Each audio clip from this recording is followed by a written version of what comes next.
Olá, alunos!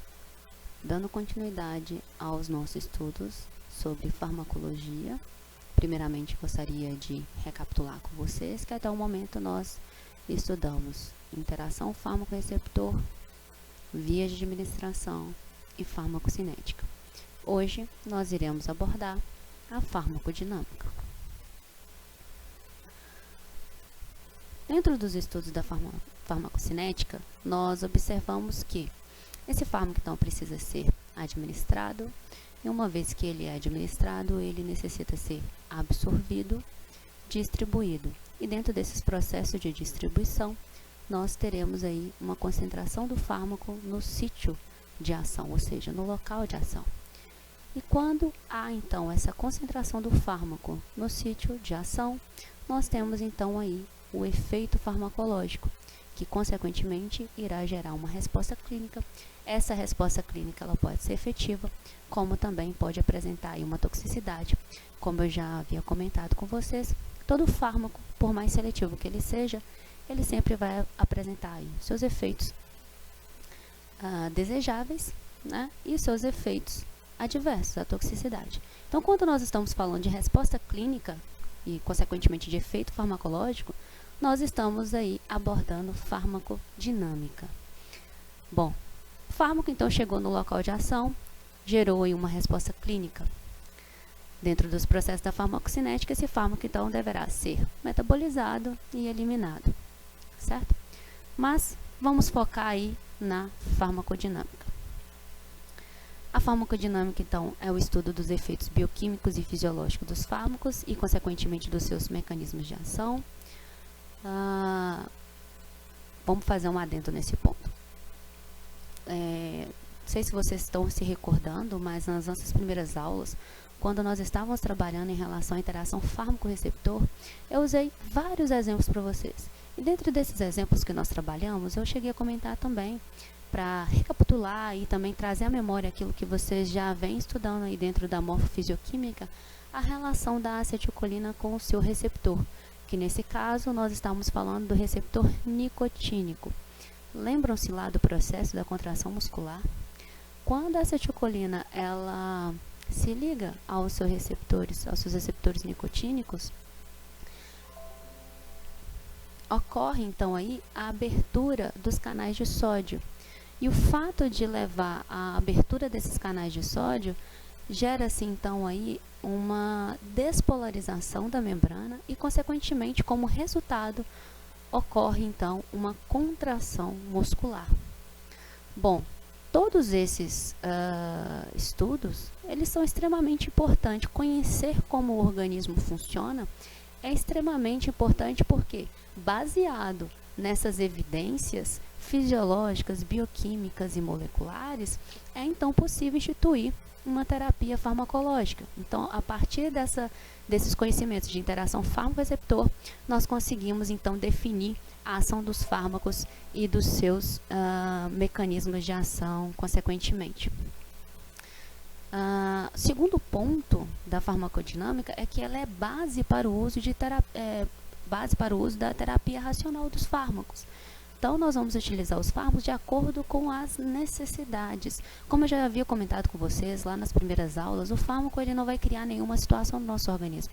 Ele simplesmente vai alterar uma situação pré-existente, né? Então, saber para que aquele fármaco serve, qual o mecanismo de ação dele, quais são os seus efeitos desejáveis e indesejáveis, são extremamente importantes para haver aí, então, um uso racional desses fármacos. Um terceiro ponto importante é que, através da farmacodinâmica, nós conseguimos, então, desenvolver aí agentes terapêuticos mais eficazes. Então, resumindo para vocês, nós aqui na farmacologia utilizamos o termo farmacodinâmica para descrever os efeitos de um fármaco no corpo, no organismo. Então, o estudo da farmacodinâmica ele vai se basear aí no conceito da ligação fármaco-receptor. Como eu coloquei para vocês, quando um fármaco ou um ligante endógeno, como no caso do neurotransmissor que é a acetilcolina, ou até mesmo um hormônio, seja um hormônio tiroidiano ou um hormônio sexual feminino ou masculino, essa substância, seja ela exógena, ou seja um fármaco ou um ligante endógeno, ela liga-se ao seu receptor. E uma vez que ocorre, então, a interação desse fármaco mais esse receptor, que seria aí os componentes macromoleculares do organismo, nós vamos gerar aí um efeito, uma resposta. Então, vamos recapitular alguns tipos de receptores que nós temos no nosso organismo?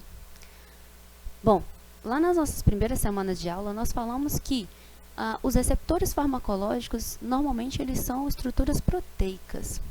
Claro, se você falar assim, ué, Lorena, mas você falou que um DNA pode ser um receptor farmacológico, o RNA pode ser um receptor farmacológico? Sim, podem sim. Alguns fármacos, eles vão interagir não só com estruturas proteicas presentes aí nas membranas celulares, mas sim também com estruturas proteicas presentes no interior da célula e também outros constituintes celulares. Bom, o primeiro exemplo que nós temos aqui para colocar para vocês a respeito dessa interação fármaco-receptor é quando nós temos aí a interação de um fármaco com um canal iônico. Normalmente os canais iônicos, eles podem ser controlados por ligantes. O que seria um ligante, Lorena? Bom, um ligante pode ser uma substância endógena, por exemplo, como nós estávamos falando da acetilcolina, vamos manter o raciocínio com ela para facilitar a explicação. Se eu tenho aí, lá na placa motora, a liberação da acetilcolina, essa acetilcolina, ela vai se ligar ao receptor, que está aqui representado na cor verde. Quando a acetilcolina ela se liga ao seu receptor, esse receptor, então, ele é ativado e a abertura de canais podem acontecer, como no caso, a abertura de canal de sódio e, consequentemente, despolarização. O processo de despolarização ocasionado pela abertura dos canais de sódios, né, e essa abertura ela só foi ocasionada pela associação da acetilcolina com o receptor nicotínico, vai gerar aquilo que a gente já sabe que é a contração muscular quando a gente está falando em relação à placa motora. Bom, mas vamos pegar um outro exemplo. Se nós estivéssemos falando do GABA, né, que é um neurotransmissor inibitório do sistema nervoso central. Ora, se o GABA ele é liberado, ele vai se associar com o seu receptor correspondente e a abertura de canais de potássio ou a abertura de canais de cloreto podem acontecer. Se o potássio sai da célula ou o cloreto entra, ou seja, ocorre um influxo de cloreto, nós sabemos aí através da fisiologia que uma hiperpolarização pode ser instalada. E nesse processo de hiperpolarização, nós vamos diminuir a atividade celular. Se eu estou pensando que essa célula que foi hiperpolarizada é um neurônio, eu vou diminuir a atividade neuronal. Então, se eu tenho fármacos capazes de se ligar a esses receptores, esses são receptores essencialmente para fármacos? Não, são receptores endógenos, né, associados com substâncias também endógenas, como, dei o exemplo para vocês do GABA, como, por exemplo, a acetilcolina. Porém, eu tenho fármacos capazes de ligar a esses receptores e acioná-los. E quando esses fármacos, então, são associados a esses receptores, a gente pode, então, ativar esse receptor e, consequentemente, desencadear um efeito celular. Um outro tipo de receptor que nós temos, e que alguns fármacos, né, vão agir sobre esses receptores, são os receptores acoplados às proteínas G. Nós sabemos, pela biologia molecular, que a proteína G ela é formada de 3 subunidades. Uma subunidade alfa, uma subunidade gama e uma subunidade beta. Quando uma substância endógena, então, é associada a esse receptor, a subunidade normalmente alfa, né, ela não é a única, mas pode ser ela, quando ativada através, né, de ATP, por exemplo, essa subunidade ela tem a capacidade de ativar uma molécula efetora, que está aqui representado pela letra E. Essa molécula, pessoal, efetora, ela pode ser a adenilciclase, ela pode ser a fosfolipase, ela pode ser também um canal iônico. Quando nós estamos falando de fosfolipase C, a gente está falando de quebras de lipídios de membrana, porque essa enzima, ela vai metabolizar lipídios de membrana e gerar segundos mensageiros.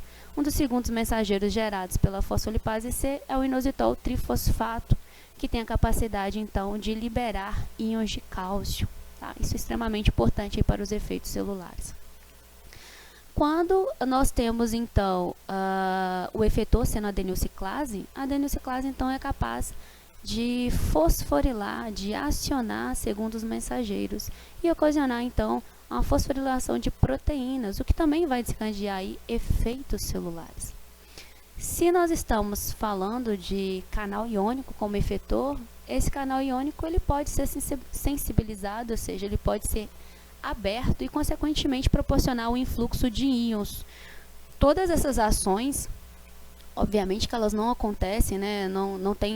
Ela não vai acontecer ao mesmo tempo. Eu não vou ter uma proteína G ativando 3 efetores distintos. Normalmente ela ativa um único efetor.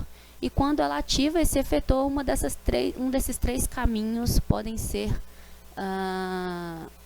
tomados, podem ser realizados aí.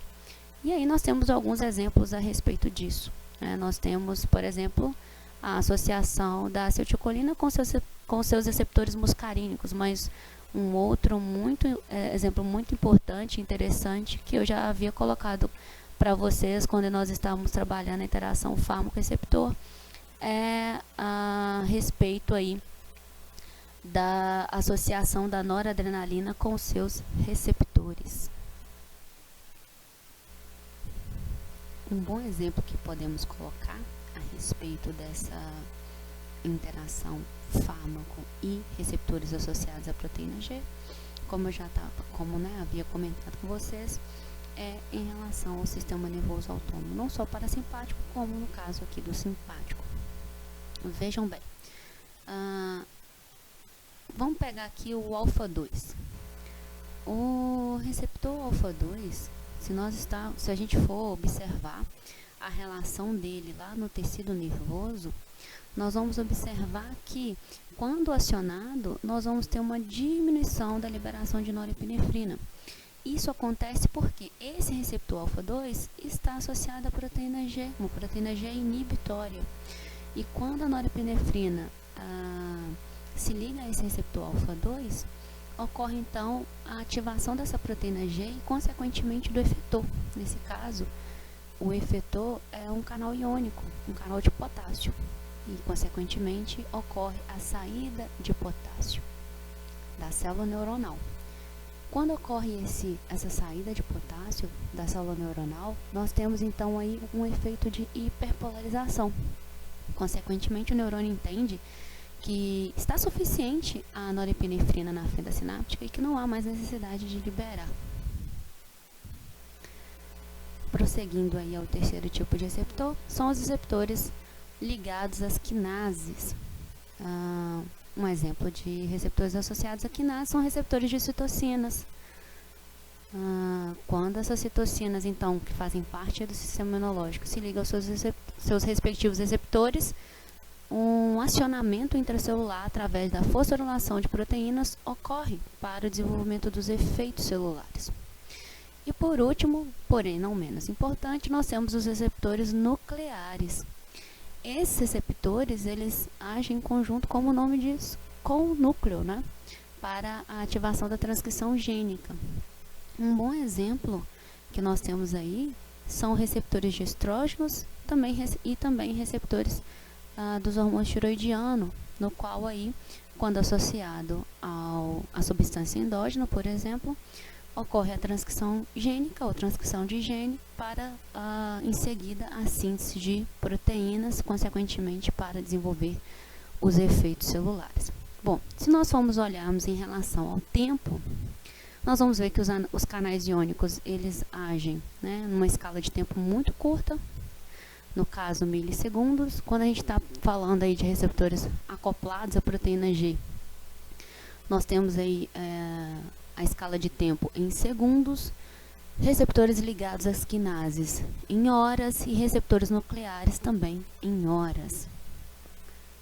Bom, e o que isso tem a ver